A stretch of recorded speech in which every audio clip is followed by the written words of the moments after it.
Halo semuanya, ketemu lagi sama gue di mana yang bukan di Sabtra Korea Official. Di sini gue bakal ceritain ke kalian sebuah cerita yang tentunya ini bakal lebih seram daripada cerita-cerita sebelumnya. Karena kenapa? Karena ini gue bakal ceritanya nggak di rumah, ini gue lagi di hotel. Hotelnya sebenarnya di dekat rumah gue. Ada suatu dua alasan kenapa gue nginep di hotel, padahal hotelnya dekat rumah gue. Gue bakal ceritain sebentar lagi. Tapi yang perlu kalian ketahui sekarang ini gue nggak sendiri, tapi bareng teman-teman aku. Oke, mungkin kalian ngiranya ini teman-teman gue aku, tapi sebenarnya enggak. Kita bakal lihat siapa teman-teman gue, oke? Tara, jadi guys, malam hari ini gue bareng teman-teman gue. Ini ada Kak Hafiz dan juga ada Kak Rian. Halo. Halo. Jadi ini teman-teman gue dari Yogyakarta. Waktu itu sempat ketemu di suatu hotel di Ubud, dan sekarang mereka giliran datang ke tempat rumah gue. Makanya kita nginep di hotel ini karena supaya mereka ada tempat penginapan gitu guys. Dan di hari ini, di video kali ini gue bakal cerita horor bareng mereka juga, bareng cerita-cerita mereka juga. Makanya gue bilang cerita kali itu bakal lebih seram daripada cerita-cerita selanjutnya. Jadi sebelum masuk ke video di sini, gue mau ngingetin buat kalian semua yang belum pencet tombol subscribe-nya, buruan dipencet sekarang juga. Gue kasih waktu 5 detik dari sekarang. Oke guys, thank you banget buat kalian semua yang udah pencet tombol subscribe-nya. Dan sekarang kita langsung aja masuk ke cerita yang pertama. Jadi sekarang bakal ada 3 cerita, dengerin baik-baik. Cerita yang pertama ini bakal dari Kak Rian. Ya, jadi gini, aku asli Malang tapi domisili Jogja. Jadi aku sebelumnya tinggal di Malang, dan aku mungkin akan cerita salah satu pengalaman paling menyeramkan yang pernah aku alami di Malang. Jadi dulu itu aku punya rumah di Malang, di suatu kecamatan di Malang namanya Belimbing. Dan di sana aku tinggal kayak 2-3 tahun gitu, dan baru beli rumah di sana. Aku tinggal sama mamaku, adikku, sama kakakku. Jadi kita tinggal itu bertiga. Rumah itu cukup sederhana dan nggak gede banget kok. Jadi kayak ya layaknya rumah sederhana lah. Lokasi rumah ini itu juga ada di kampung. Kampungnya lumayan rame juga, nggak sepi banget. Aku waktu itu tinggal pas waktu SMA. Jadi nggak ada apa-apa. Aku nggak merasa ada aneh dengan rumah ini, nggak ada. Dan aku fine aja dengan rumah ini gitu. Dan aku senang bisa tinggal di rumah ini karena rumahnya tuh kayak sederhana aja gitu, kecil, sederhana gitu. Nah terus aku baru merasa mulai agak-agak sedikit apa ya? Sedikit merasa agak aneh dengan rumah ini tuh mungkin pas orang-orang bilang kepada ibuku waktu itu. Mereka tuh kayak semacam gibah gitu ya, gosip. Jadi aku juga heran kenapa ya orang pindah itu kan harusnya kayak oke, diselamatin, oh selamat bergabung gitu ya. Ini enggak, ini kita digibahin cuy. Karena apa? Ada beberapa ibu-ibu tuh ya, kayak mereka tuh kan pagi-pagi itu kan mereka belanja.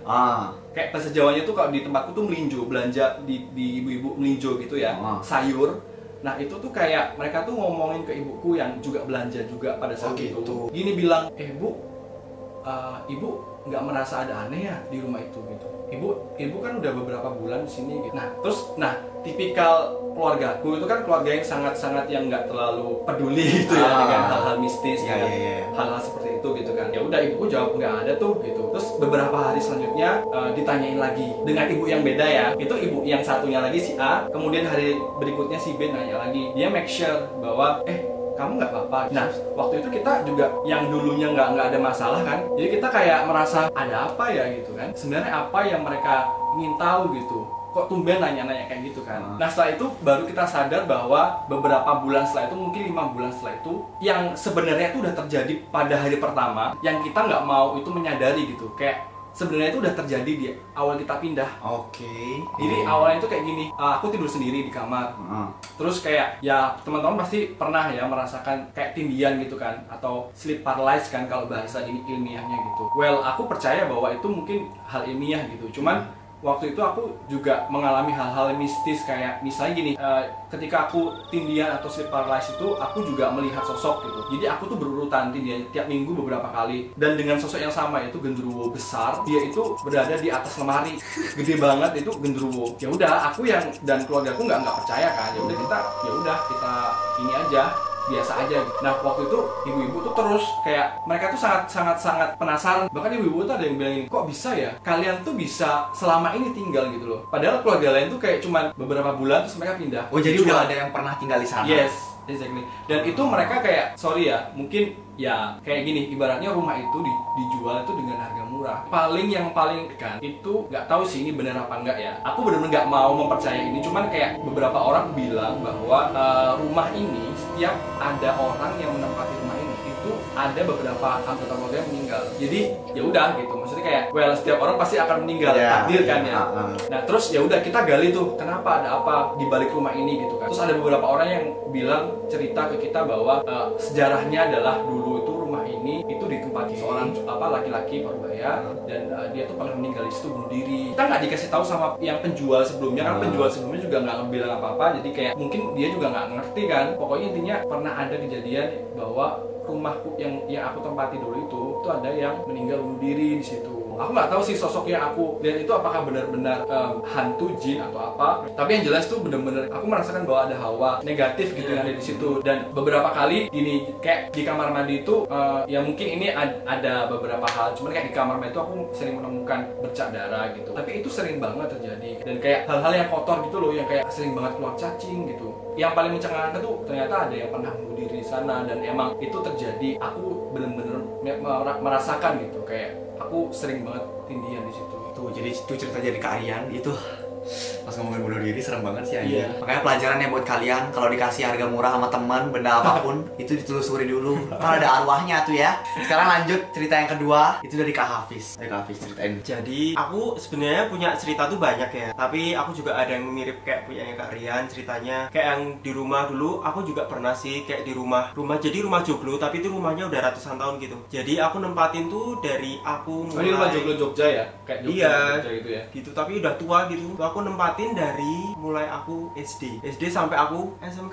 Berarti aku udah bertahun-tahun kan di sana. Jadi awal aku pindah ke sana sama orang tuaku sama adikku tuh kayak tangga semua tuh kayak sekitar rumah tuh ya ini tuh nggak layak gitu dipakai rumah, karena ya mungkin udah lama. Terus apa ya, dulu di depan rumah tuh juga ada pohon talok. Nah itu dulu pohonnya tuh kan besar banget tuh di depan rumah. Terus pas kecil tuh kan ditebang kan mau dibuat taman tuh ceritanya. Nah pas ditebang ditekin itu tau gak yang keluar apa?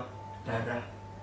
Wow. Kayak langsung muncrat gitu kan. Nah setelah itu tuh kayak semua masyarakat tuh kayak kaget tuh loh. Habis itu ya orang-orang tuh pada kayak wah bahaya nih, kayak pertanda buruk gitu loh. Nah di situ tuh terus kayak dipanggilin kayak orang pintar kayak gitu sih, orang pintar kayak dukun-dukun gitu. Terus ya akhirnya udah didoain, setelah itu ditebang udah dibuat taman. Nah aku udah udah mulai seminggu di situ. Terus ya pertama sih kayak kamu kayak udah nggak ada apa-apa gitu kan, udah di rumah itu udah tidur, udah kayak aktivitas biasa tuh kayak ya udah kayak ini kayak emang rumahku. Terus tapi kayak kelamaan kan kayak bundaku tuh sama aku kan sering ngaji kan dulu tuh kayak ya digangguin gitu. Kayak aku habis mandi udah mau sholat, nah aku kan duduk dulu kan. Nah kayak di rumah kan biasanya kan kayak ada kotak di pojok tuh kan. Masa di situ ada suara Serem banget suaranya anjir, nggak usah dipraktekin. Kayak gitu sih Kak, karena aku udah inget banget. Kayak pertama tuh ya udah aku diemin aja lah. Kayak ya udah aku tuh nggak bakal ngurusin yang hal-hal kayak gitu tuh loh. Kayak aku kan dari kecil udah kayak biasa, tapi aku nggak merasa kalau aku tuh indigo. Kayak cuma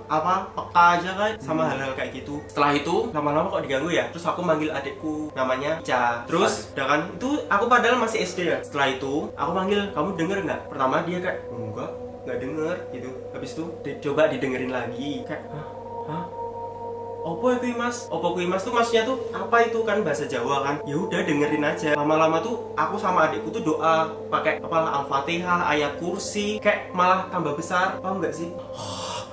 Serem banget makin gitu.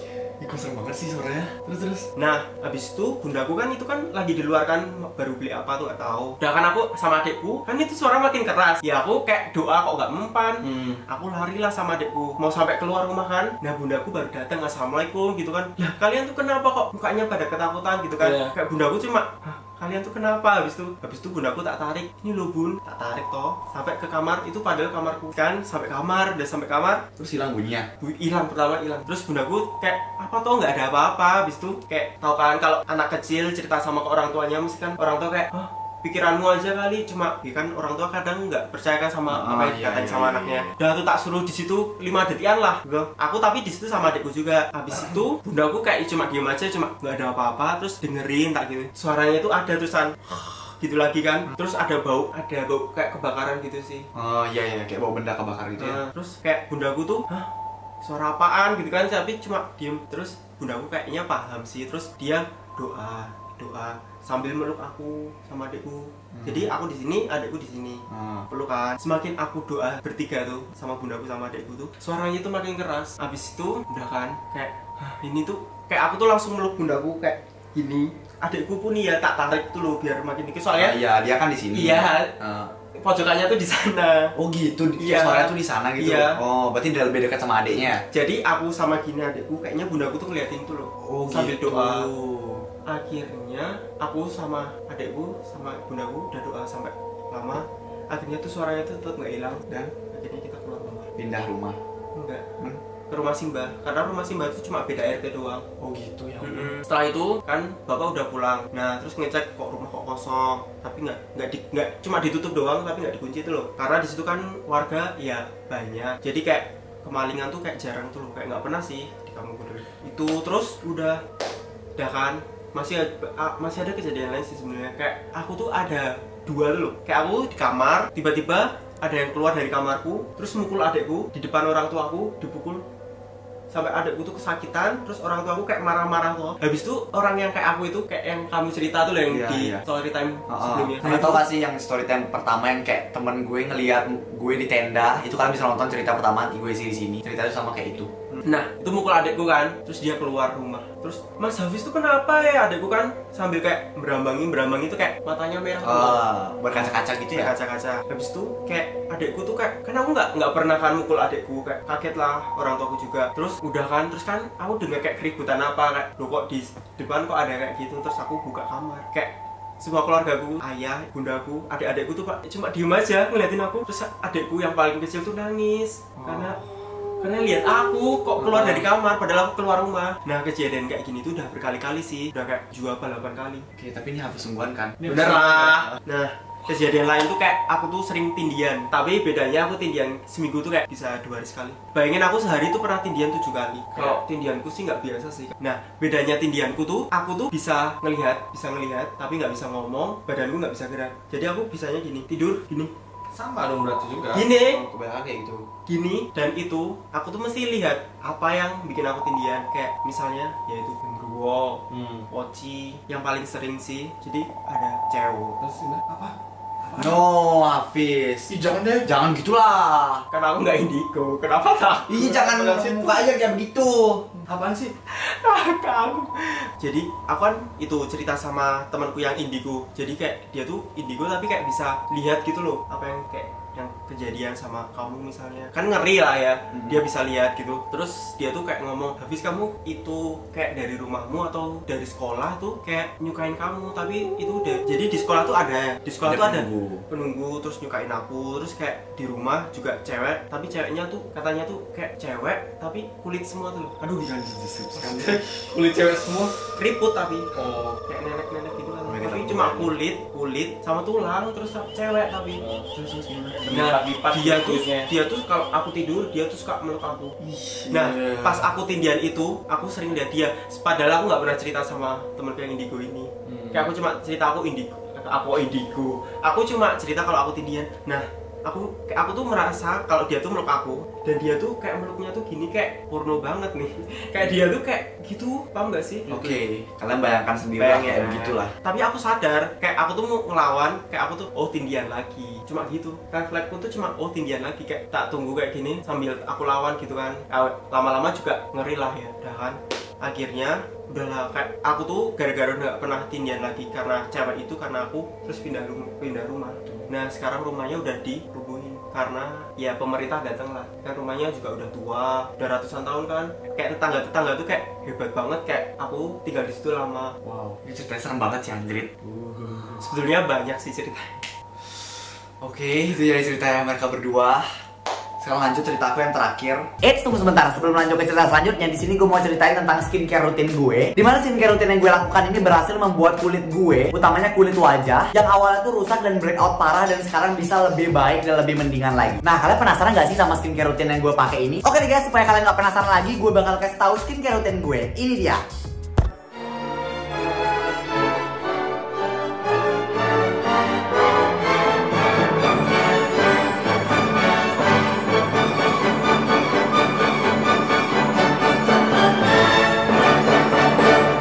Oke guys, jadi itu dia skincare rutin yang biasa gue pakai selama beberapa bulan terakhir ini. Yang pertama itu ada Brightly Ever After Serum. For your information, serum ini mengandung phyto whitening, glutathione, vitamin C, niacinamide, dan lavender water. Cara penggunaannya juga sangat mudah, kalian tinggal meneteskan 2 sampai dengan 3 tetes serum. Lalu kalian usap dan pijat secara perlahan sampai merata pada kulit wajah. Oh ya guys, kalian juga harus tahu nih kalau misalnya Brightly Ever After Serum ini punya banyak banget manfaat. Seperti membantu mencerahkan kulit dan memudarkan noda di wajah, bekas jerawat, flek, dan bekas luka. Dan juga mampu mengecilkan pori-pori, menghaluskan kerutan, dan juga menutrisi serta melembabkan kulit. Nah, untuk skincare rutin kedua gue ini ada Acne Serum dari Scarlet Whitening. Nah, untuk Acne Serumnya sendiri memiliki banyak kandungan di dalamnya. Salah satunya ada tea tree leaf water, salicylic acid, vitamin C, dan masih banyak yang lainnya. Nah, untuk cara penggunaannya juga masih sama loh, tinggal teteskan 2 sampai dengan 3 tetes serum, lalu usap dan pijat secara perlahan pada kulit wajah kalian. Dan kalian juga harus tahu nih bahwa Acne Serum ini juga punya banyak banget manfaat. Salah satunya adalah membantu menyembuhkan jerawat meradang, jerawat batu, kulit kemerahan, dan iritasi. Acne Serum juga membantu meregenerasi dan menjaga kulit yang sensitif tanpa menimbulkan iritasi. By the way, Acne Serum ini juga cocok banget buat kalian yang wajahnya itu berminyak, karena Acne Serum ini bisa membantu mengontrol kadar minyak berlebih di dalam kulit. Tapi selain itu, Acne Serum juga masih memiliki banyak manfaat lainnya. Pokoknya gue bener-bener rekomendasiin banget 2 produk dari Scarlet Whitening ini, karena emang bener-bener hasilnya itu terasa banget dalam waktu dekat. Jadi guys, itu dia tadi informasi tentang skincare rutin gue yang berhasil membuat kulit gue yang awalnya breakout parah sekarang jadi lebih mendingan. Pokoknya ini tuh bener-bener recommended banget buat kalian semua yang kulitnya lagi breakout, karena ini tuh cocok buat kulit apapun. Karena jujur ini ya, kulit gue itu termasuk kulit yang sensitif banget terhadap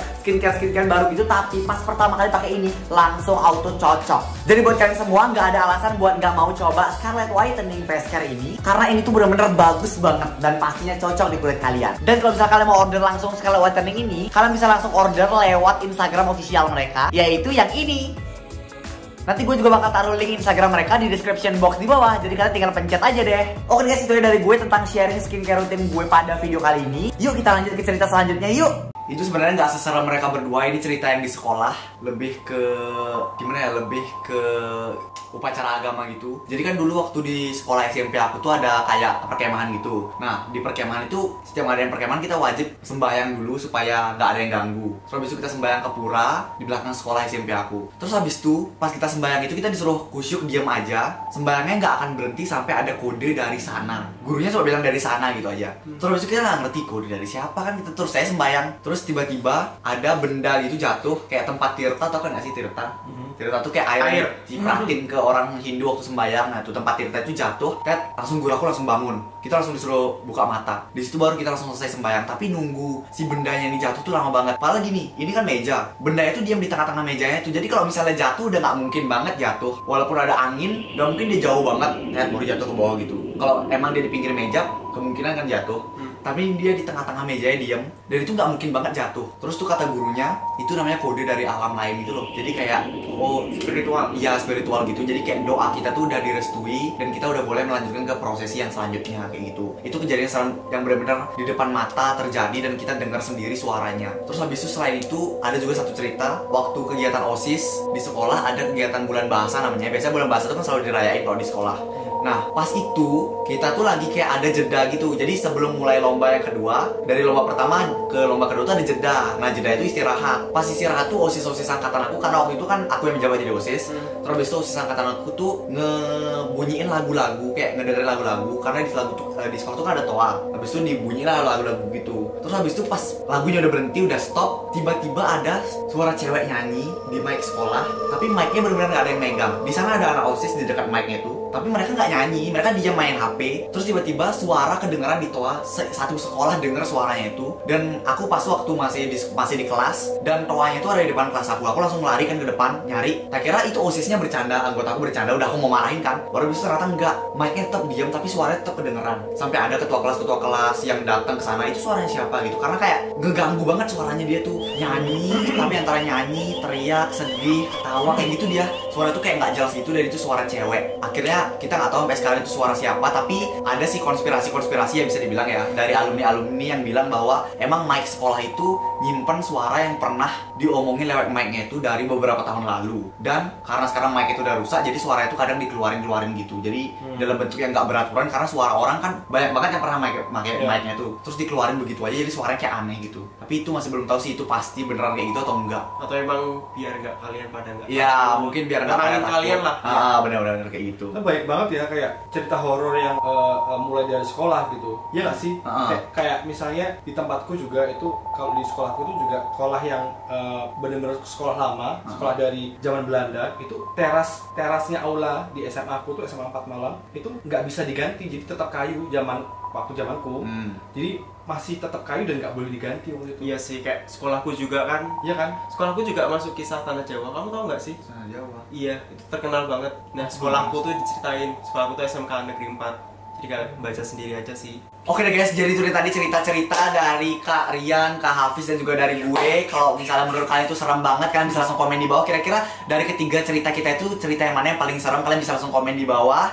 Dan juga kalian jangan sampai lupa buat subscribe channel YouTube ini, karena itu tuh gratis, nggak bayar. Pokoknya buruan di subscribe sekarang juga. Dan juga follow akun sosial media gue dan juga akun sosial medianya Kak Hafiz, Kak Rian. Ntar langsung dicantumin linknya di bawah, tinggal dipencet aja. Oke, itu dari kita. Follow. Tinggal tuh di follow. Itu dari kita, sampai jumpa di video berikutnya. Bye.